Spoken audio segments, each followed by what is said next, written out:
Have you ever sat in a room full of loud people and said absolutely nothing, but your mind was going 100 miles per hour? Have you ever watched someone make a decision, knew it was wrong, said nothing, and then watched it go exactly the way you predicted? If that sounds like you, this video is going to feel uncomfortably personal, because today I am going to explain something that science has proven, but most people refuse to accept.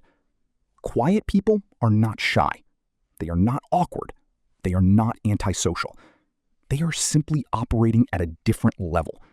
And in the next 8 minutes, I am going to show you 6 specific signs that prove you are one of them. Stay till the end, because sign number 4 is the one that most people are completely unaware of in themselves. Sign 1. You think in silence, and that silence is actually loud.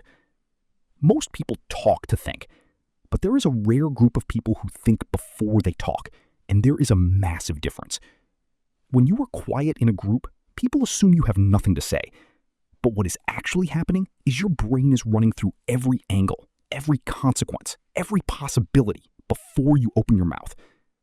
Psychologists call this reflective thinking, and research from the University of California shows that people who pause before speaking consistently make better decisions, form stronger opinions, and are less likely to regret what they say. You are not slow. You are not unsure. You are being thorough. And in a world where everyone is rushing to react, your patience is your advantage. Now, tell me in the comments, do you recognize this in yourself? Just type 1 in the comments if sign 1 is you. Sign 2. You feel things deeply, but show very little. Here is something that might surprise you. The people who feel the most are often the ones who express the least. You have probably been told that you are too sensitive at some point in your life. But what people call sensitivity, science calls high emotional intelligence. You feel the room the moment you walk in. You know when someone is hurting, even when they say they are fine. You carry other people's moods without even trying. But here is the painful part. Because you feel so much, you also protect yourself by saying very little. You do not want to say the wrong thing. You do not want to be misunderstood. So you stay quiet and keep everything inside. This is not a weakness. This is emotional depth. And most people will never experience life at the level of detail that you do. If this hit different, type 2 in the comments. Sign 3. You notice things that others simply do not see. Someone changes their behavior slightly around you. Someone's smile does not reach their eyes. 2 people in a room are pretending they have not spoken, but something in the air tells you they have. You notice. Everyone else misses it completely. This is called high perceptual sensitivity. Your brain is wired to pick up microsignals, tiny changes in tone, body language, energy, and patterns. It can feel exhausting. And sometimes it makes social situations overwhelming because you are processing far more information than the average person around you. But this also makes you very hard to fool. You read people quickly and accurately. And while others are still figuring out the surface of a situation, you are already 3 layers deep. Type 3 in the comments if you have ever noticed something about someone before they told you. Sign 4. You are slow to trust, but when you trust, it is total. This is the sign I told you about at the beginning. Pay attention.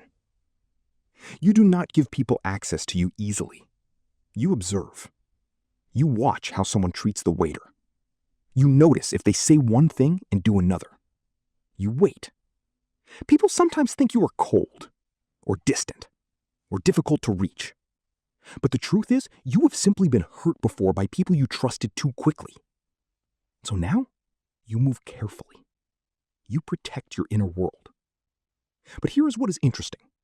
When someone earns your trust, you become one of the most loyal and dependable people in their life. You show up. You remember. You care in ways that most people will never experience. This is not fear of connection. This is wisdom about connection.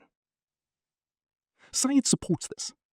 Research on attachment styles shows that people who take longer to trust form deeper and more stable long-term relationships than those who connect quickly with everyone. If sign 4 described you, type 4 in the comments. Sign 5. You hate small talk, but you come alive in deep conversations. How are you? Good. How's the weather? Fine. This kind of conversation drains you. Not because you are rude, not because you are antisocial, but because your brain craves substance. You want to know what someone actually believes, what they are afraid of, what they are working toward, what keeps them up at night.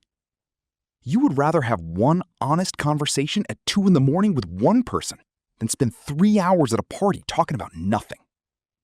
This is a sign of what psychologists call the need for cognition, a deep drive to think meaningfully, engage deeply, and connect through ideas rather than surface-level talk. And it is rare. Most people are perfectly happy talking about nothing. But you need more. And that is not a problem. That is a standard.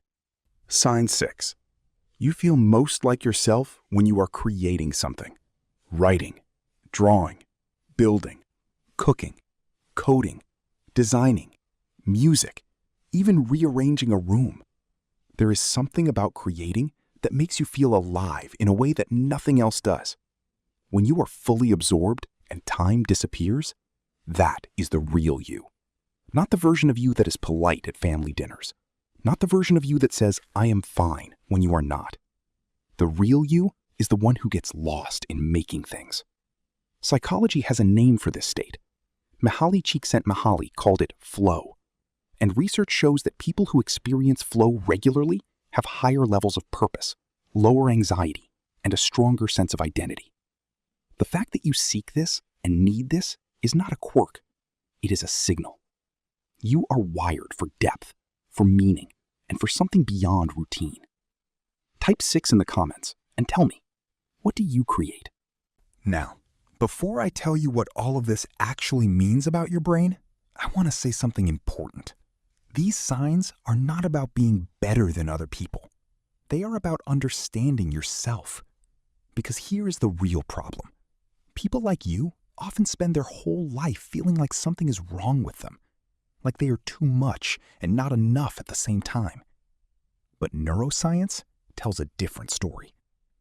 Research on highly sensitive people, a term coined by psychologist Elaine Aron, shows that around 15 to 20% of the population has a nervous system that is wired to process experiences more deeply, more carefully, more thoroughly. That is you. And it is not a disorder. It is a design. So how many signs did you recognize in yourself? Was it 2? Was it 4? Was it all 6?